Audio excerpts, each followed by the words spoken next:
Hello, welcome back. My name's Zach and I'm an addict, and I'm here to talk to you today about being in a relationship with someone who either is currently suffering with addiction or is going through their recovery and are now a recovering addict. And what to expect in both of these situations, how we can be as supportive as possible, and what to potentially to do in these situations, how to best look after yourself as well. And just to give you some understanding and awareness about what they're going to be going through, how difficult it's going to be, and also some signs to look for in a partner, whether or not maybe they're being honest or dishonest, and whether or not they're really going to do what it takes to get clean. So I'm going to speak about both scenarios, currently suffering addict within active addiction, and someone who's in recovery doing their best to stay clean as well, and what those scenarios look like, how they feel for each individual, and how we can best behave in both of those scenarios from the partner's perspective. So let's start with an addict still in active addiction and talk about what that's going to be like, and acknowledge what you may be suffering with and what you should be looking for and what's the right decision. And the big question is, do I leave this person? That's what we all want to know. Am I doing the right thing by staying, or am I making things worse, or are they ever going to get clean? What am I supposed to do here? And this is a big question I get from a lot of people asking me for support on how to care for their partners, whether they should split up or not. And ultimately, I'm not in a position to tell anyone what they should or shouldn't do. I'm not qualified. I'm not qualified in any way around this. I can only speak from experience, and also the experience in others that I have known and helped get clean, and also people that I know who have struggled, and partners that I've helped, and all of the experience that I've got in this area, and hopefully that'll give you an understanding of perhaps what might be the best thing for you to do. So if your partner is still using and the relationship is suffering massively because of it, I think we have to, if we love the person enough, do our absolute best to support them. And there is so many different things that we can do to support them. And most of all, it's about being patient and being understanding, doing your homework on addiction, doing your homework on what that person is going through, and just trying to support them through their recovery and guide them into going to the right places to get themselves clean. Now, there's various services that you can engage with, but for me, the only things that worked were rehab and 12-step fellowships, and therapy, intense therapy every week. So in reality, this person who you love dearly needs to be willing to engage with services such as these. And I always say, do not ever judge an addict who's in active addiction by their words. Only ever judge them by their actions. Because an addict will tell you everything that you want to hear. An addict will promise you the world and break that promise time and time again. And every time you'll be let down and you'll be hurt. And you have to manage your expectations over an addict in active addiction, because if you're thinking that you're hearing the truth a lot of the time, potentially you're not going to be hearing the truth. And sadly, even when they are telling the truth, we're never, you won't believe them because they've lied so many times. So there's going to be a period of them getting clean where trust has to be built, and we have to be delicate with the individual that is trying to get clean. And the way we can determine whether or not our belief is in them or not is their actions, not what they're saying, what they're doing. So looking at how much effort and how much commitment they're putting into being clean. This person needs to put their recovery above you. That's the thing that most partners really struggle with, is that for them to be the best version of themselves, which is what you need from them, their recovery has to come first.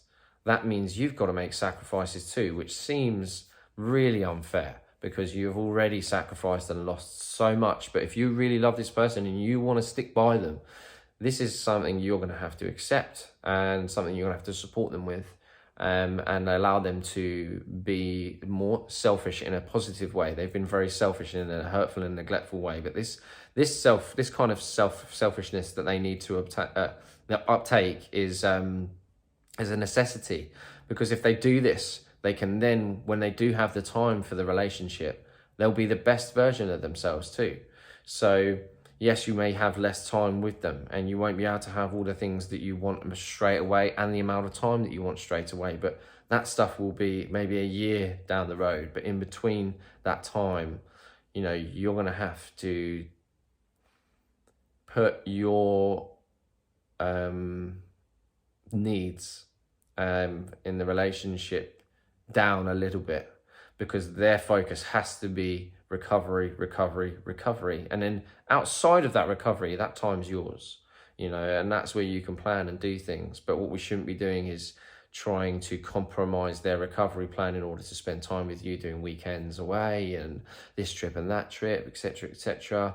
Their focus has to be their recovery. And if there's trips and things they can do outside of their recovery plan, great. If there's not, don't, you know, we shouldn't be trying to push their recovery to the side so you can have them again. Because what you might get to a point is you see them 3 months clean and you think, oh, they're fixed, you know, great, right, we can go and do this, we can do that. Whole world gets thrown at them, all these expectations, and, you know, life is going great. And suddenly the recovery plan drops. You know, we think we're fixed and we're not. We're not. I'm over 2 years clean, and I'm not fixed. I still need to do my recovery. I still need to commit to my obligations to myself in order to be the best version of me for the people that I love. And that's just the way it works. And yes, those commitments become less over time, and you can compromise more of them in, you know, for me, I felt over a year I could start to compromise it and play with it a little bit more, be a little bit more flexible, but never will they go entirely. And there will always be that commitment. And when I say the commitments to my recovery plan, for me, my recovery plan consisted of, you know, initially 3 to 4 meetings a week. I was doing 3 days. I was doing 3 days in non-residential rehab. So 6-7 hour therapy days, 3 days a week, you know, so 20 odd hours therapy a week. On top of that, I was doing, you know, 3-4 NA meetings a week. And on top of that, I was doing a lot of exercise. I was going out walking, meditating, time with self. Time alone is really important. You know, investing in oneself, without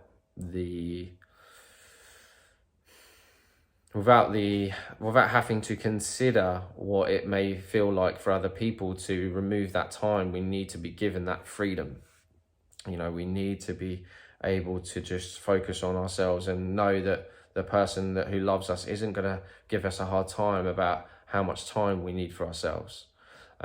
So that's the best thing you can do, is kind of let them breathe and let them focus on themselves, and obviously ensure from your perspective, for your own sanity, that they are doing these things. You know, if you need, for me, I feel if you need evidence, physical evidence that they're clean, you know, ask for it.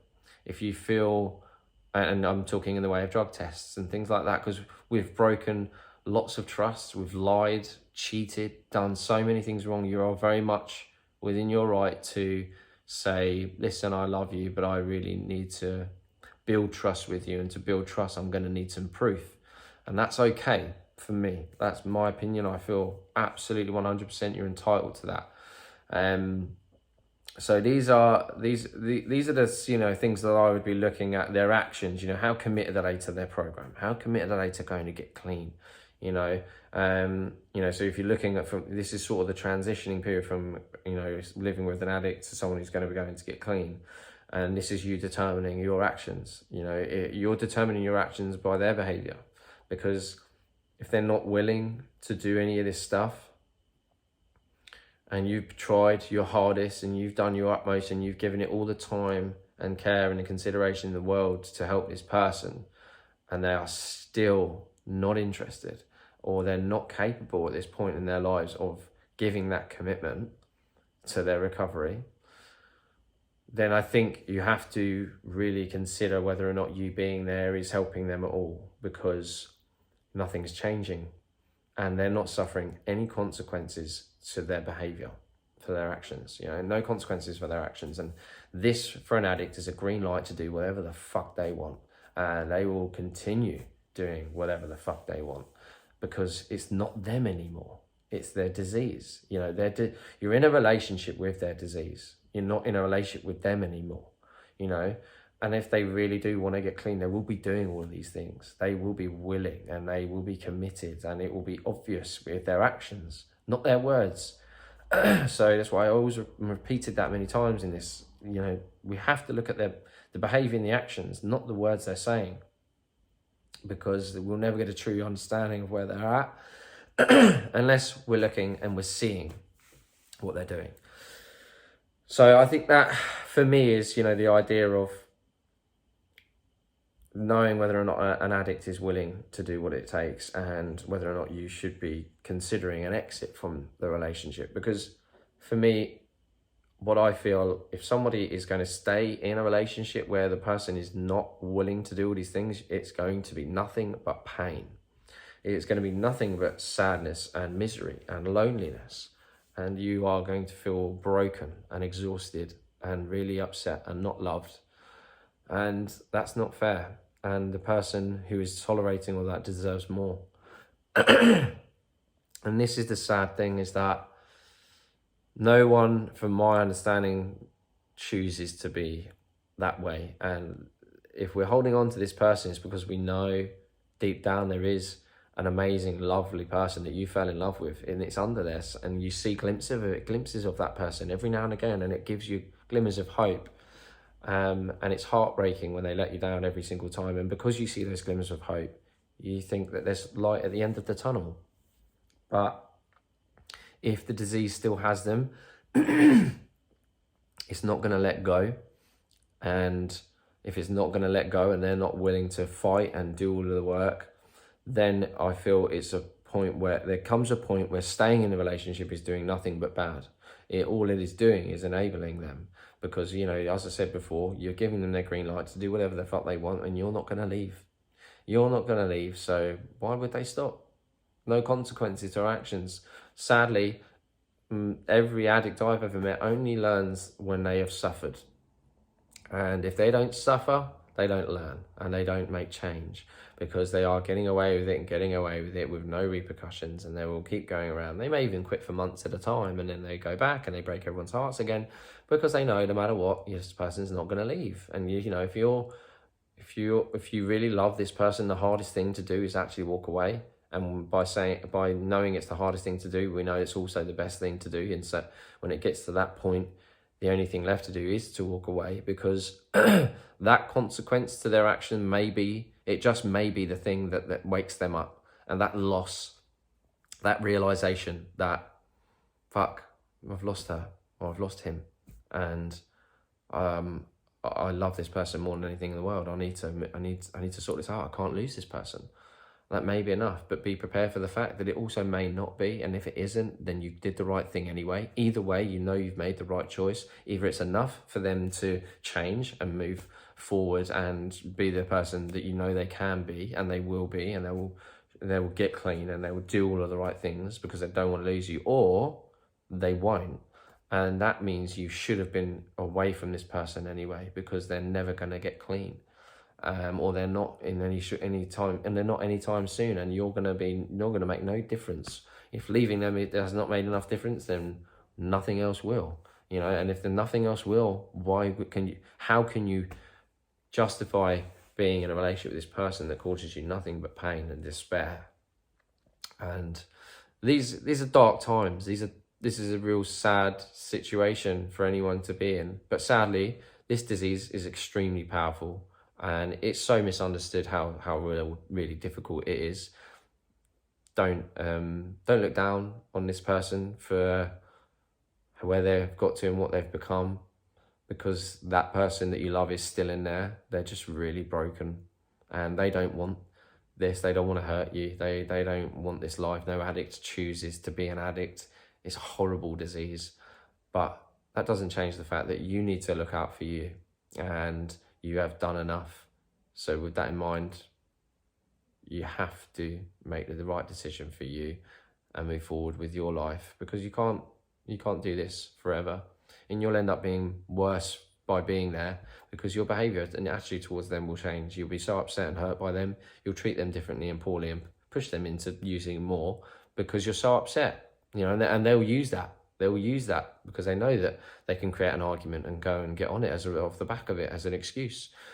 It's this vicious cycle, and if you're in that space, you've got to ask some real big questions. So that's my take on the still suffering addict and what to do, how to manage the situation. So now let's move on to the one who is doing all those things. How can we support and nurture that person, and how can we, the partner of that addict, manage ourselves with what we need to do? So as I mentioned before, recovery plan is really, really important, and it has to come first. So you need to be willing to give them that time and allow them to focus on themselves without giving them a hard time about how much less time you've got with them because of their recovery. Because the minutes you have with them and the hours that you do have with them will be so much better, so much more valuable, and you'll have that guy or that woman that you love so much there, but it will be in less time. But, give it time. It takes a very, very long time. Recovery isn't fixed in a day or a week or a month or even a year. It takes a long, long time, but things get better and better and better and better and better as the months and the years go on. So being patient is very, very important. Being understanding of what they're about to go through.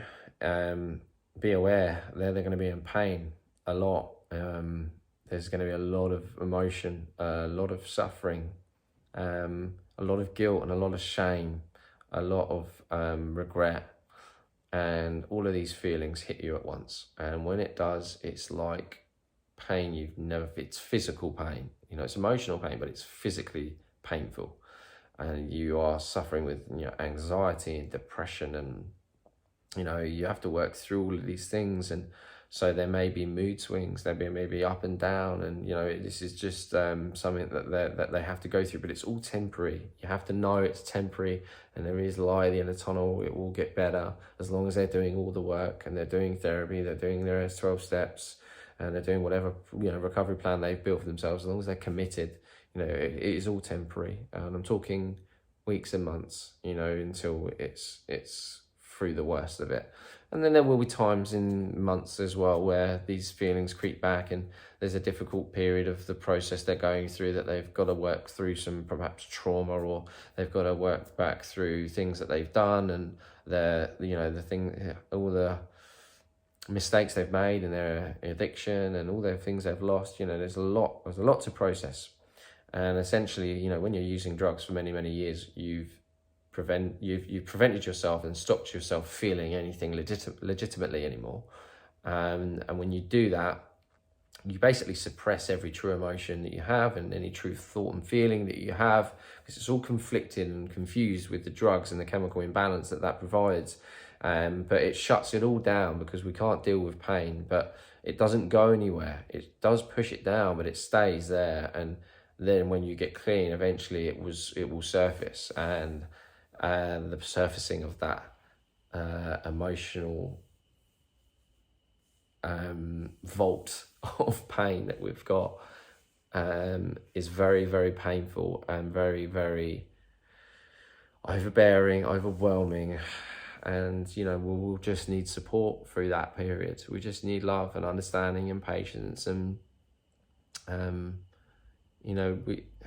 don't always feel it's something needs to be said, or because we can't expect you to ever understand fully, because only another addict will.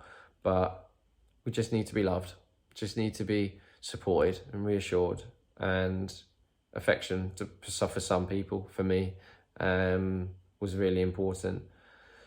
So yeah, I think that's kind of in a nutshell how I would describe what you can do for that partner. I guess I haven't given a massive amount of information really, because it's very hit and miss and very different for each person. But essentially just supporting them and putting their recovery plan first is probably the biggest thing you can do.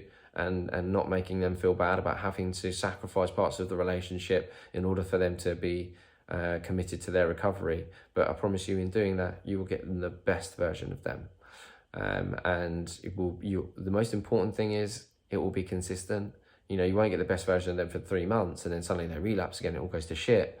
You'll get the best version of them forever, you know, for the rest of your life together, as long as they continue with their recovery. So that's what we're looking for. That's the aim. It's a short-term loss for a long-term gain. And it really does work that way.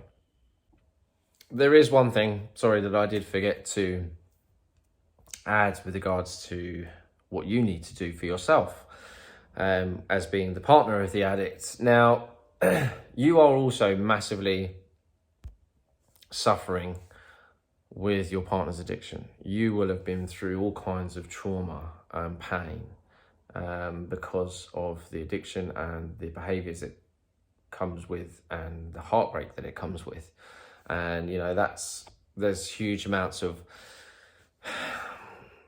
broken bits of your heart and trust and mind and all, you know, abundance of pain, you know, of broken parts of you now as a result of this. So your partner will have their recovery plan, and that's for them, and that's to fix them, not you, and not your relationship either. It's for them to stay clean and fix themselves. But you are left broken too by this, and therefore they're not the only one who needs fixing here. You are too. You also need to engage with some services that can help you. Therapy will be important. And also there are groups such as Al-Anon, which is AL-ANON, which is a partner support group of people who are partners of suffering addicts, so that they can process the trauma they've had to suffer through with their partner and how difficult it has been.